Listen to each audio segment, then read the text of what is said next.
He opened a door for her every single day, but what she discovered on the other side 47 years later would break her and change everything she thought she knew about love.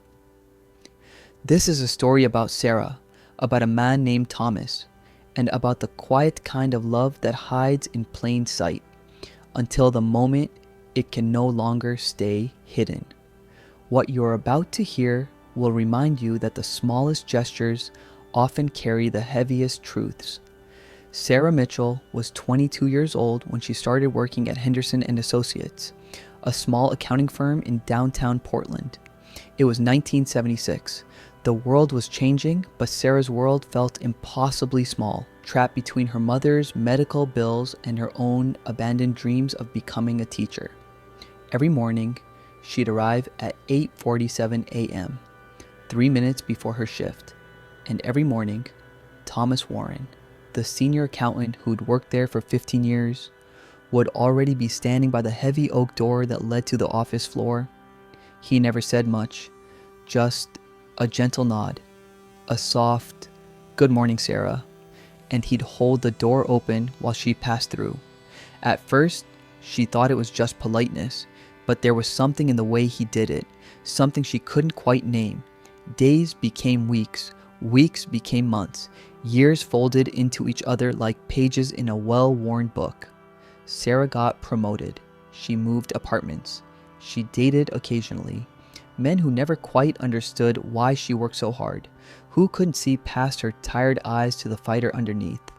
But Thomas was always there. 8:47 a.m. every single day, even when it rained so hard the streets flooded, even when he had the flu and could barely stand, even the morning after his father's funeral, he'd be there, door open, eyes kind. She began to notice other things too. How he'd leave aspirin on her desk during tax season. How he'd cover her shift when her mother was hospitalized. How he never, ever asked for anything in return. "Why do you do that?" she asked him once in 1983. "The door thing." He smiled. That quiet, gentle smile that crinkled the corners of his eyes. "Because everyone deserves to walk through doors that were open just for them." She didn't understand. Not then. Life happened the way it does for everyone. Sarah's mother passed in 1989. Sarah became a manager in 1995. Thomas's hair turned silver. They attended the same office parties, laughed at the same tired jokes, existed in each other's orbits like planets that never quite collide. She married briefly, a man named Robert who left after 2 years because he said she was emotionally unavailable. Maybe he was right. She'd built walls so high, even she couldn't see over them anymore. Thomas never married. When people asked why, he'd just shrug and say, "Never found the right moment." But every morning, without fail, he was there. Door open, eyes kind. Like a lighthouse she didn't know she was navigating toward. In 2018, the company announced they were moving to a new building. Open floor plan, modern, no more heavy oak doors. On the last day in the old office, Sarah felt something crack inside her chest. She couldn't explain it. It was just a door, just a routine. But Thomas looked at her that morning, really looked at her, and she saw something flicker across his face. Something that looked like goodbye. Thomas retired 6 months later. Sarah took over his office, found his meticulously organized files, his perfectly balanced accounts. The man was a ghost made of precision and quiet dedication.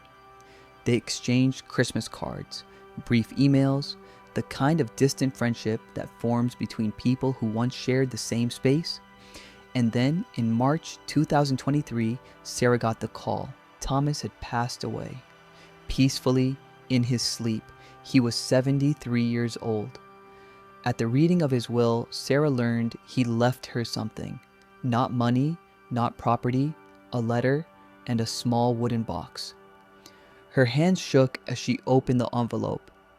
"Dear Sarah, if you're reading this, I've run out of mornings. I hope you'll forgive an old man for carrying a secret for 47 years.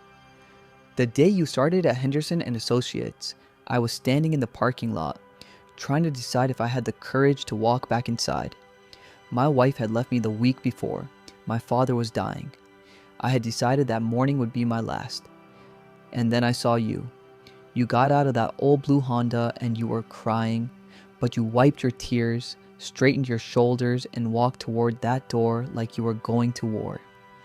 I watched you try to open it 3 times. It always stuck in the humidity, and I watched you refuse to give up. In that moment, I saw something I'd forgotten existed, the kind of strength that doesn't announce itself, the kind that shows up tired and scared and does the hard thing anyway. You saved my life that day, Sarah. You just didn't know it. So I made a promise to myself. As long as you kept showing up, I would too.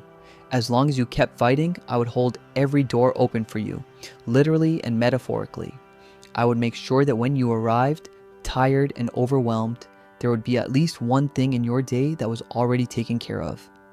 I loved you, Sarah, not in the way that asks for anything, but in the way that hopes the person you love knows they matter, that their presence in the world makes it worth staying in.